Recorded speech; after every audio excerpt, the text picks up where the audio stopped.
કે ઘણા બધા કળયુગની અંદર કોઈ એમ અર્થ કરે કે કોઈ ધર્મ પાળે ધર્મકુળ કહેવાય, કોઈ એમ અર્થ કરે કે જેને સમાજ માની લે, અથવા તો કોઈ બડંગર એવી મહાસભા ઊભી કરીને નિમય દે એને આચાર્ય પદની કહેવાય. પણ શ્રીજી મહારાજે સ્પષ્ટ એવો ભેદ ન રહે, એવી શંકા ન રહે એટલા વચનામૃતની અંદર સ્પષ્ટ કીધું. અમે પધરાવેલા ભગવાન સ્વામિનારાયણ આચાર્ય સંપ્રદાયની ધર્મધુરા સંભાળી એની ઓળખાણ કોણે આપી?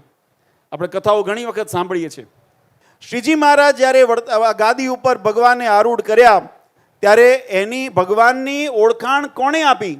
તો કે તત્કાલીન જે રામાનંદ સ્વામી ધર્મની ધુરા સંભાળતા હતા એમણે ઓળખાણ આપી કે આજ પછી મારા સ્થાને હું આ શ્રી સહેજાનંદ સ્વામીને પધરાવું છું. એની ઓળખાણ રામાનંદ સ્વામી આપી છે.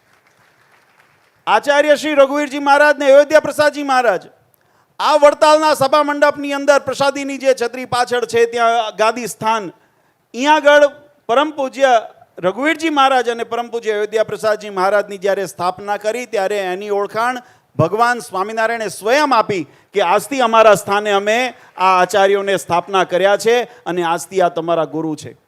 અને એ પરંપરાની અંદર રઘુવીરજી મહારાજે ભગવત પ્રસાદજી મહારાજની ઓળખાણ આપી, ભગવત પ્રસાદજી મહારાજે વિહારલાલજી મહારાજની ઓળખાણ આપી, વિહારલાલજી મહારાજે શ્રીપતિ પ્રસાદજી મહારાજની ઓળખાણ આપી, શ્રીપતિ પ્રસાદજી મહારાજે આનંદ પ્રસાદજી મહારાજની ઓળખાણ આપી, અને આનંદ પ્રસાદજી મહારાજે નરેન્દ્ર પ્રસાદજી મહારાજની ઓળખાણ આપી. અને 1984ની અંદર આ જ વડતાલના સભા મંડપની અંદર પરમ પૂજ્ય આચાર્ય શ્રી નરેન્દ્ર પ્રસાદજી મહારાજે પરમ પૂજ્ય આચાર્ય શ્રી અજેન્દ્ર પ્રસાદજી મહારાજની ઓળખાણ આપી.